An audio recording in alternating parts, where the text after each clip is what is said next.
السلام علیکم ورحمۃ اللہ وبرکاتہ۔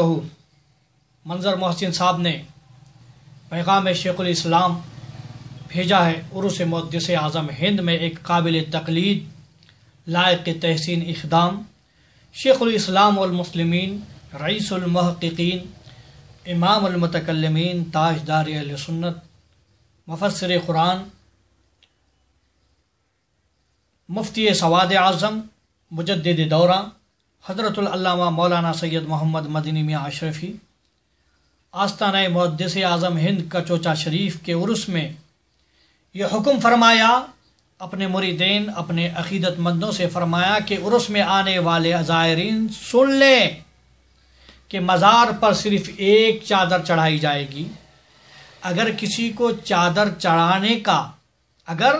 کسی کو چادر چڑھانے کا شوق ہو تو محدث اعظم ہند کے نام سے کسی غریب، مسکین، یتیم کو کپڑا پہنا دے۔ سبحان اللہ۔ اور سمجھ لیں کہ چادر چڑھا دیا ہے، یہ اس سے بھی زیادہ ثواب ملے گا۔ سبحان اللہ۔ کیا دوسری خانقاہوں، درگاہوں کے ذمہ داران بھی ایسا حکم فرما سکتے ہیں؟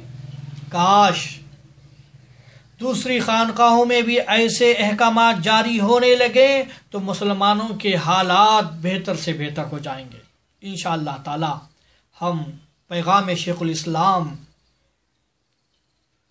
کو عمل کرتے ہوئے اس سال خانقاہ چشتیہ ترکمانیہ عرس حضرت سید شاہ معصوم پیر میں یہ اعلان عام کر دیا ہے۔ اس لیے میں نے کہا ہے کہ مجدد دورہ کا پیغام عام کریں، دین کا ہم سب مشائخین کام کریں، غریبوں کی مدد کو عام کریں، ثواب جاریہ کا کام کریں۔ یہی مجدد کی پہچان ہے، یہی اہل سنت کی پہچان ہے۔ السلام علیکم۔